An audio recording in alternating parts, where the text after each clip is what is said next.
Okay, well, I have to do this video again. I just did it about 5 minutes ago, and I watched it back, and there was something really funny going on with the video. So hopefully this one works. But if it doesn't, we'll try it again. I really wanted to come on here today because I really wanted to share this. I said that my husband's taken my two kids to the park so I could get my food prep done for the week, and I wanted to show you firstly. Let me just see if I can turn around the camera.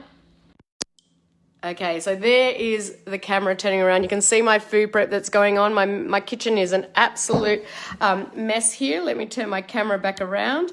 And so it really got me thinking back to when we started the journey with my son. You know, we used to struggle big time with him. Not just because of his behavior, but his tantrums, but also his eating. And so I know there are many of you in this group and have kids that are picky eaters.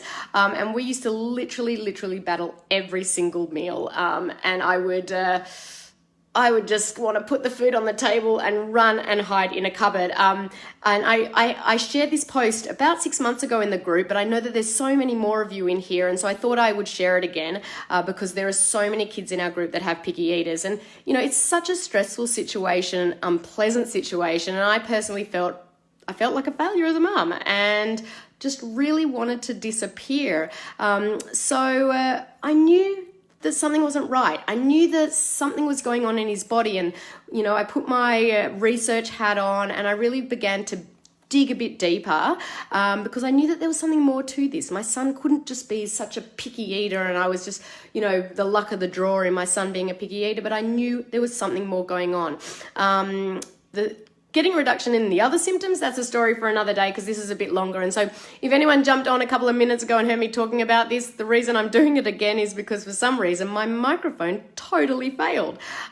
So here I am now doing this video again about picky eating. Now, this won't be applicable for every picky eater, but it's super common for kids with sensory issues, anxiety, ADHD, similar disorders. And I'm going to talk to you a little bit about zinc and how it correlates to picky eating. Zinc is so important when it comes to things like brain development, auditory processing, language processing, sensory processing, regulating the immune functions, eye contact, muscle tone, and the list goes on and on and on. And there was some research conducted out of the University of Toronto that suggested that zinc has a crucial role in regulating how neurons in our brain communicate with one another, affecting how our memories are formed and how we learn.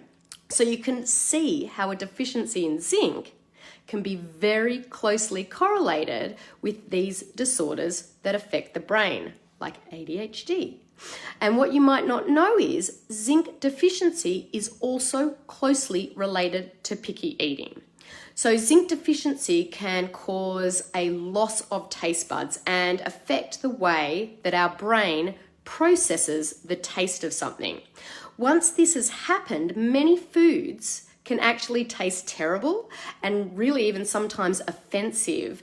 And as the loss of zinc gets worse, the way these foods taste get worse, and the aversions get worse, and the aversions to all different types of food increases. And this can happen with any food, in particular vegetables, things that have funny textures, smells, and colors. And what results is the child, or your child or my child, starts to limit the food, and it becomes this vicious cycle. It might have started with zinc deficiency, but then it becomes a habit. And as we know, habits are really hard to break and a lot of time get worse. But I don't want you to worry. I want you to listen further because there are things that can be done. Now, zinc levels can be measured in the blood or in the hair. You should also know that it is actually safe to give about 20 to 25 milligrams of zinc daily to your child without doing a blood test. But I personally prefer any time testing before adding any supplements. I only like to add what the body actually needs, but there's actually a really quick home test that you guys can do yourself, and it's called the Zinc Assay test, and it's super easy. You just order it off Amazon. I'm going to put a link in the comments after this video, and you take a teaspoon and you taste the Zinc Assay. And I'm also going to put I'm going to put down in the comments a little table that's going to show you if you immediately taste a really gross taste of the zinc, it means that you've got optimum levels of zinc. Now, if it is tasteless or tastes like water, then it's likely that you're very deficient in zinc. I'll also, so I'm going to put that guide in the comments below to show you how the taste correlates with your zinc level. Now, remember with supplementing, I always prefer to get nutritional needs from foods that are high in zinc, things like beef, spinach, pumpkin seeds, shrimp. But if you're severely deficient in zinc, you will most likely need to supplement as well. There are different forms of zinc, but the ones I find that are best to be absorbed by the body are zinc gluconate and zinc picolinate. And feel free to PM me if you want any brand suggestions. Hi, I can see everyone watching. Sorry, I just didn't see all those comments coming up. Kara, I'm learning the difference between picky eating and problem feeders. Yes, there is a difference between the two of them.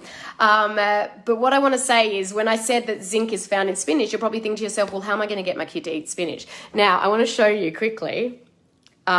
So I just made meat sauce, as you can see here, and you actually can't see, but in there I've actually got spinach, carrot, celeries, broccoli, onion, and you can't even see it and you can't even taste it. So guys, hopefully that helps today, and sorry we had a false start with the first video live, but lucky we got here in the end.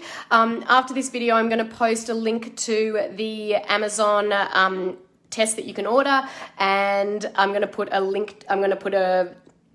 a little guide to show you what it should taste like if you're zinc deficient or if you're not zinc deficient. Hopefully that helps all of you. PM me comments below, whatever. I'm around this afternoon to answer any questions you have. Have a great Sunday. Bye, everyone.